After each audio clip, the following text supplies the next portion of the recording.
ओम शांति। स्मृतियों से भरा दिवस।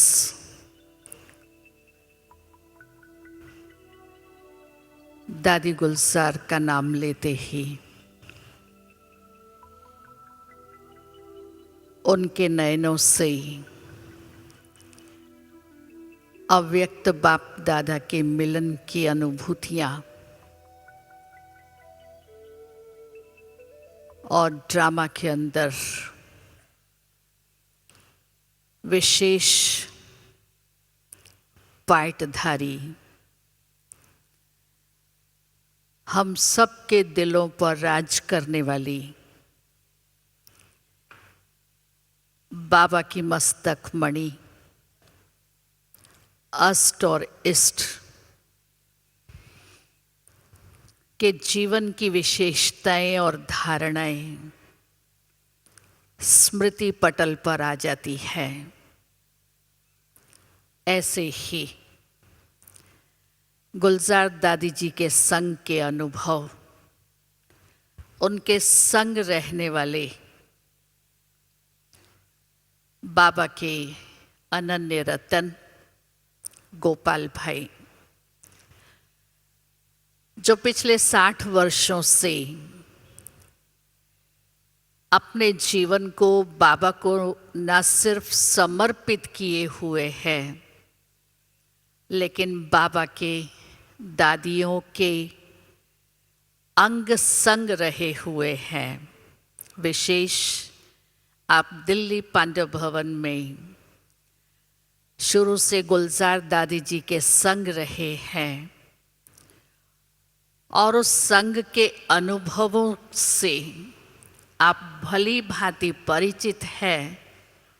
दादी जी का उठना बैठना, व्यवहार, दादी जी की रमणीकता और गंभीरता का बैलेंस और एक सदैव अंतर्मुखता की गुफा में उस साइलेंस की शक्ति का अनुभव कराना, ऐसे कुछ विशेष अनुभव आपके पास है।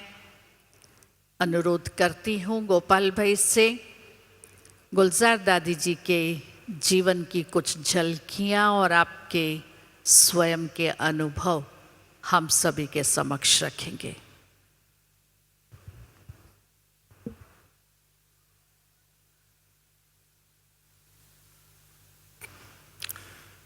ओम शांति।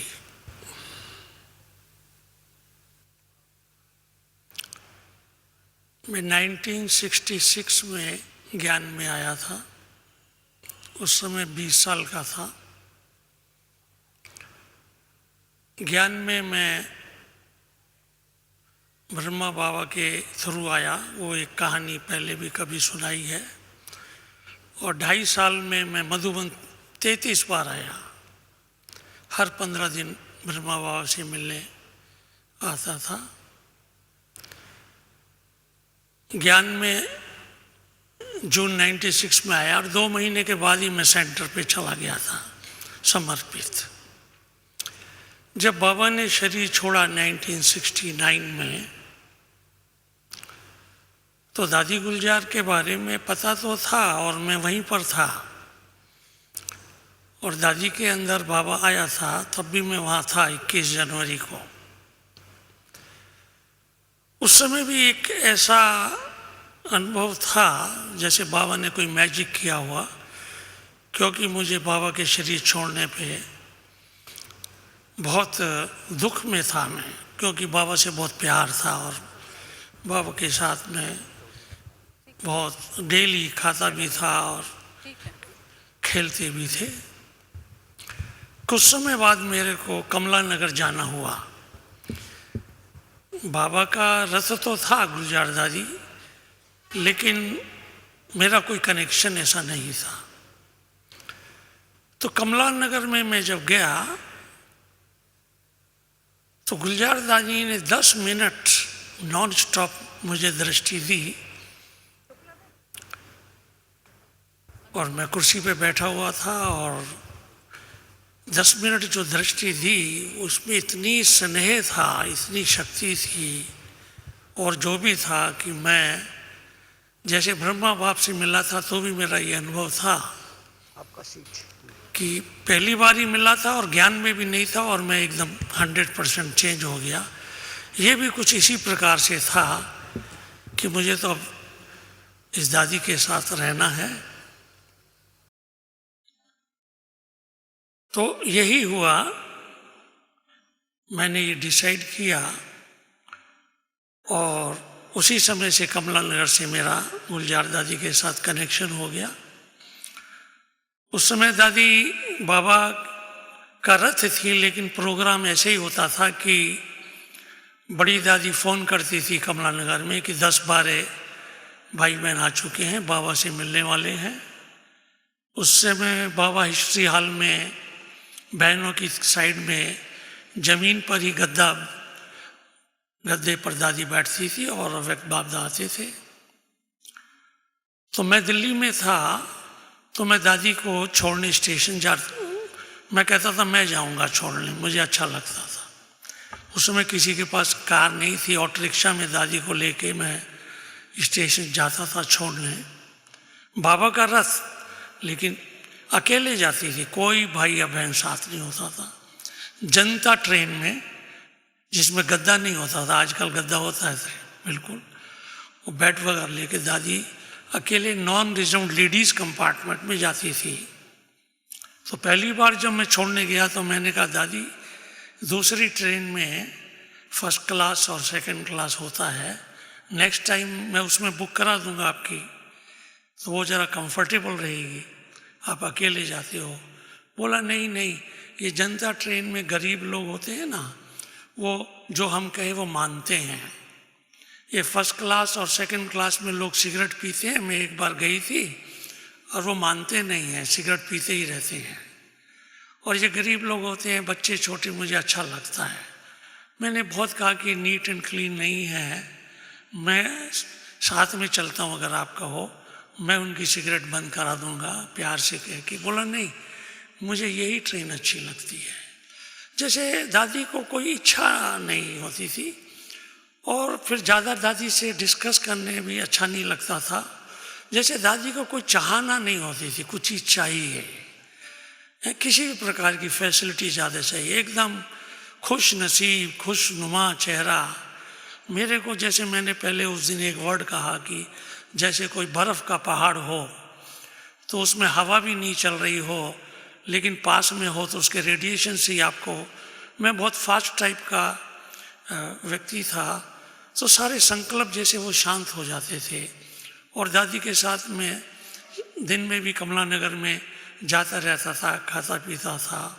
और जब भी दादी वापस आती थी तो मैं कहा कि मैं ये ड्यूटी लेता हूँ दादी को वहाँ स्टेशन से लाने की और उसको छोड़ने की। तो ये एक अजीब ही अनुभव होता है। ये ऐसे अनुभव हैं दादी के साथ जो मैं सुना रहा हूँ, जिसमें सुनाने में, शब्द में वो मैं नहीं एक्सप्लेन कर पाता। कि जैसे मैंने उस दिन भी कहा कि उनको कोई भी दुनिया की कोई समझ में नहीं आती थी। जैसे मैं कोई बात कहता था कि ये ऐसा है या कोई इसमें ये अवगुण है, तो दादी कहती है इसमें ये गुण है ना। अवगुण शब्द भी उनके मुख से नहीं निकलता था, किसी की बुराई उनको देखने में नहीं आती थी। और ये अजीब प्रकार का, यानी बहुत ही अनोखा अनुभव होता था, जिसमें और खिंचता चलाता था। और फिर पांडव 72 या 73 में दिल्ली का लिया गया, तो कमला नगर में तो जगह नहीं थी। मैंने कहा दादी मैं आपके साथ ही चलना चाहता हूँ। दादी ने कहा भले। तो मैं दादी के साथ पांडवन में 72 या 73 में चला गया।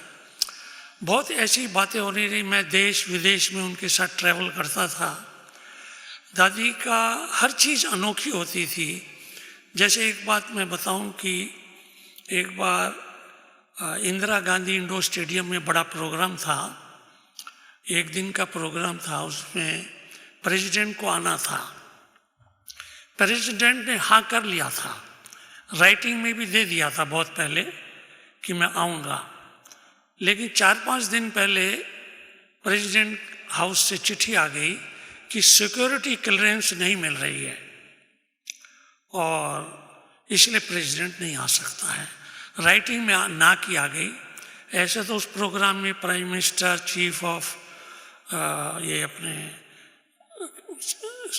चीफ मिनिस्टर, गवर्नर सब आने थे, लेकिन प्रेसिडेंट का हाँ हो गया, सब जगह छप गया था और ऑल इंडिया में सबको पता था। बड़ी दादी प्रकाश मणि, जगदीश भाई, निर्वैर भाई सब पांडवन में थे।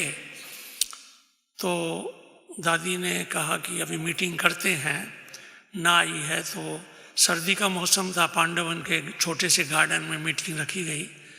दादी थोड़ा देर से गुलजार दादी को बुलाया, तो गुलजार दादी आई, हम सब बैठे थे 10-12 लोग। तो बड़ी दादी ने कहा गुलजार दादी को बड़ी दादी ऐसे प्यार से बहुत बार गुल कहती थी, हैं गुल, तुमने सुना प्रेसिडेंट ने मना कर दिया है। तो गुलजार दादी ने कुछ नहीं बोला, बैठे रहे। फिर दादी ने रिपीट किया, तुमने सुना मैंने क्या कहा कि प्रेसिडेंट ने मना कर दिया है? बोला हाँ सुना। मतलब दादी को तो कुछ ज़्यादा बड़ी बात लगती नहीं थी। तो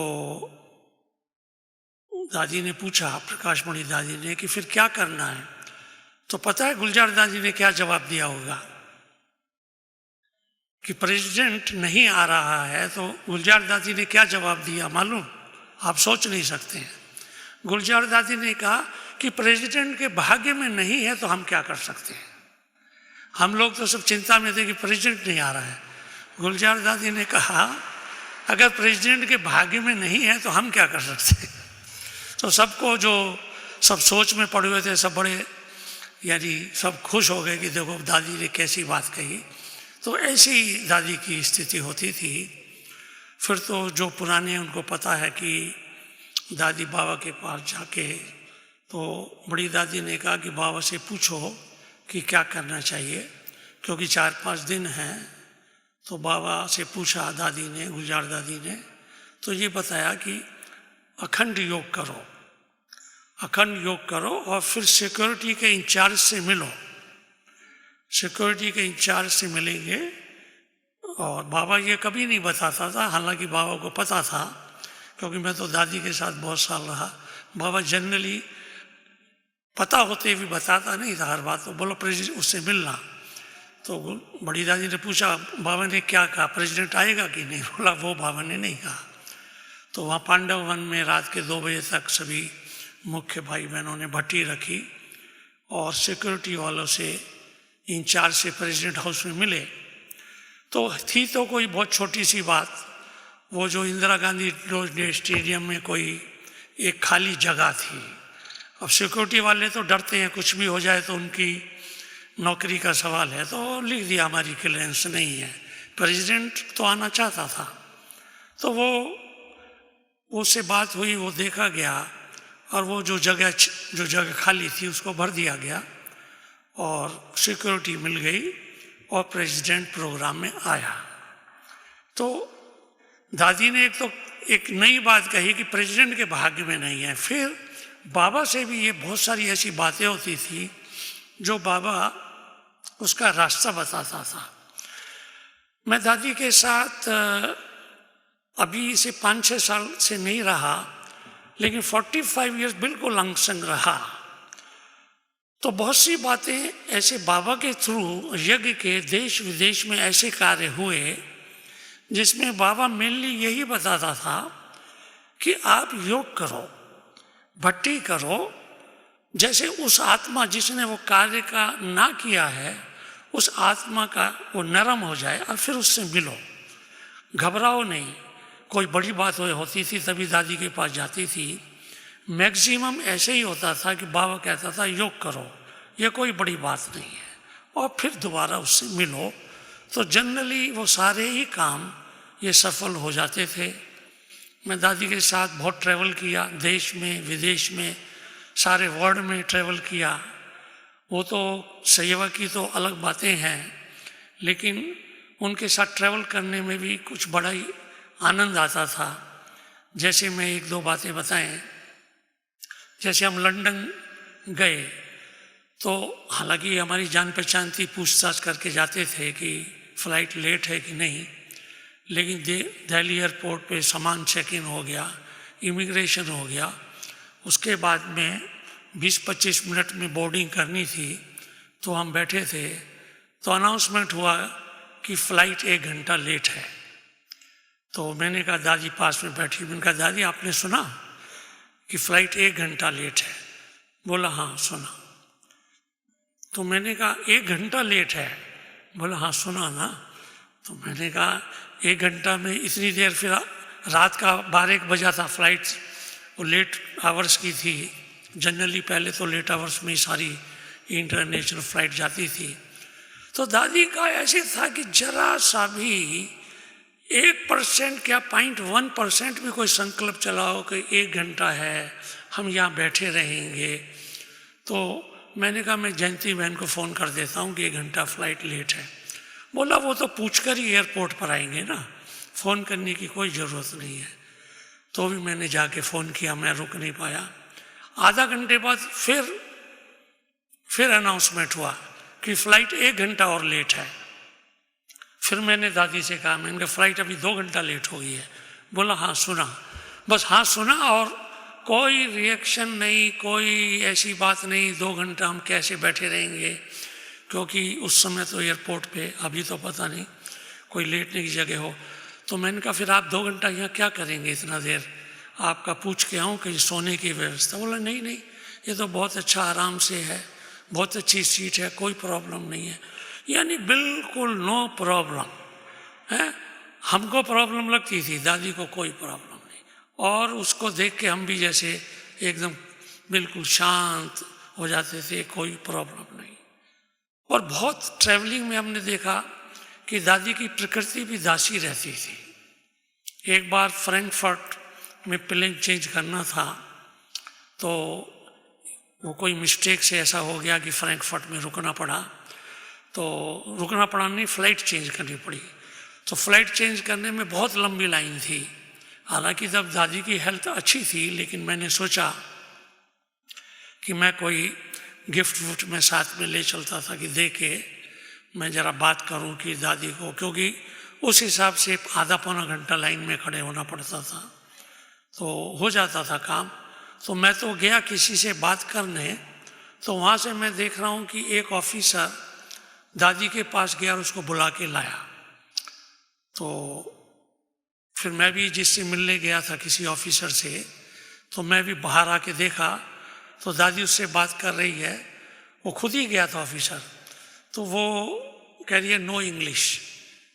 फिर कहती है एक नहीं हम 3 यानी हम तीन थे जाने वाले। तो उससे ऐसे बात किया और वो ऑफिसर बहुत खुश है। उसने कहा कोई बात नहीं, और वो खुद दादी हम सभी को एक कमरे में बिठा के खुद सारा स्टैंप लगा के जो नेक्स्ट फ़्लाइट थी वहाँ छोड़ने गया।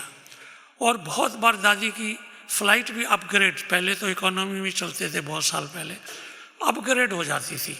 वो अपने आप करते थे, will you like to go in upgrade? तो हमने कहते हैं पूछना पड़ता है कि अपग्रेड में भी जाने को तैयार है कि नहीं। और ऑटोमेटिकली प्रकृति जैसे बहुत ऐसे अनुभव हैं जो उनकी दासी रहती थी। एक बार ऑस्ट्रेलिया में ऐसा हुआ कि विल्टन रिट्रीट सेंटर का उद्घाटन में हम गए थे। तो पहले हम मेलबर्न गए, फिर वहाँ से 1 घंटे की फ़्लाइट में सिडनी जाके विल्टन रिट्रीट सेंटर का उद्घाटन था। तो 1 महीने से सिडनी में बहुत बारिश हो रही थी, नॉन स्टॉप। इतनी बारिश हो रही थी कि सारा गीला वगैरह हो गया। सब वहाँ के भाई बहनों को चिंता थी कि ये तो रिट्रीट सेंटर का जो उद्घाटन है उसमें मज़ा ही नहीं आएगा। दादी खास बुलाई है, सब बहुत खुश थे कि गुलजार दादी आई है ओपनिंग करने, लेकिन एकदम सारा शहर एकदम वेट, और रिट्रीट सेंटर तो वैसे भी खुला होता है, एकदम पानी से भरा हुआ था। और वेदर फोरकास्ट भी यही थी कि बारिश स्टॉप होने वाली नहीं है। लेकिन अचानक 4 दिन पहले बारिश बंद हो गई, तेज़ धूप आ गई और इतना अच्छा वातावरण हो गया। और कि बहुत अच्छा उद्घाटन हुआ। उससे पहले एक हंसी की बात क्या हुई कि मेलबोर्न से सिडनी 1 आवर फ्लाइट है, तो हम सिडनी जा रहे थे उद्घाटन के लिए ही। तो वो 1 घंटे की फ़्लाइट में ऐसी रफ फ्लाइट मैंने लाइफ में अभी तक नहीं देखी। कुछ डेंस क्लाउड थे, तो वो प्लेन को भी उसको स्पीड से चलाना पड़ता था और इतना उसमें उछल रहे थे कि जैसे अगर पकड़ के नहीं बैठे तो गिर ही जाएं। बहुत ही रफ फ्लाइट थी और वो पायलट अनाउंस कर रहा था कि मुझे स्पीड से चलाना ही पड़ेगा प्लेन, क्योंकि क्लाउड बहुत डेंस है उसको क्रॉस करने के लिए, इसलिए I am sorry for the trouble. तो दादी पास में बैठी थी। मैंने समझा दादी को कुछ घबराहट हो रही हो, तो मैंने कहा दादी आपको कुछ डर तो नहीं लग रहा ऐसे उछल के? बोला नहीं नहीं, ये तो हम झूले में झूल रहे हैं ना। दादी कहती हम झूले में झूल रहे हैं ना, तो खाना हमारा हजम हो रहा है क्योंकि 3 बजे की फ़्लाइट है। यानी निर्भयता का भी गुण था, हर चीज़ को जैसे वो पॉजिटिव में लेती थी। और बहुत बार ऐसे देखा गया कि ऑलमाइटी भी दादी के लिए, दादी का एडवांस में बहुत इंतज़ाम करता था। ये जो मानेसर का एक फार्म हाउस बहुत आप लोगों को पता है, वो 1996 में बना था। 1996 में जब वो बना था तब दादी की तबीयत खराब नहीं थी। मैंने अखबार में पढ़ा था कि पॉल्यूशन से तबीयत खराब होती है, तो मेरे को संकल्प चला कि दादी जब फ्री हो तो पॉल्यूशन से अलग फार्म हाउस में रहे। तो मानेसर दिल्ली से 1 आवर ड्राइव पर एक भाई का जगह थी, RD गुप्ता मानेसर वाले, उन्होंने वो ज़मीन फ्री दी। वो ज़मीन उन्होंने फ्री दी तो हमने सोचा यहाँ एक फार्म हाउस दादी के लिए बनाएं और इसमें दादी जब फ्री हो तो दादी जब फ्री हो तो उसमें दादी रहे। दादी ने कहा मैं तो नहीं रहूँगी, और दादी फिर कुछ नहीं बोला। लेकिन बाबा को पता था कि 6-7 महीने बाद दादी की तबीयत खराब होनी है, और मैं ऐसे बना रहा था जैसे कोई किसी प्रेसिडेंट को ओपनिंग करी है। 24 आवर्स में काम करके वो मानेसर बना, और जब 6-7 महीने बाद मानेसर तैयार हो गया तो दादी की तबीयत खराब हुई, और बाबा ने पहले ही रथ के लिए वो बनाया हुआ था। दादी वह 3 महीने रही और दादी की तबीयत ठीक हो गई। 96 से 20 साल फिर बाबा का पार्ट अच्छी तरह से चला। टाइम हो गया, एक लास्ट में एक छोटी सी बात सुनाता हूँ कि मानेसर में क्या हुआ, एक बार बिजली चली गई। बिजली तो वहाँ जाती रहती थी, लेकिन हमारे पास बहुत पावरफुल ये सोलार था, जनरेटर भी था, दोनों ही फेल हो गए। 44 डिग्री सेंटीग्रेड था। तो दादी के प्रति चिंता, बहनें हवा कर रही हैं, तो हमने कहा दादी सोलार भी फेल हो गया है और जनरेटर वाला मैकेनिक मिल नहीं रहा है, अब क्या कर सकते हैं? दादी ने कहा कोई बात नहीं है।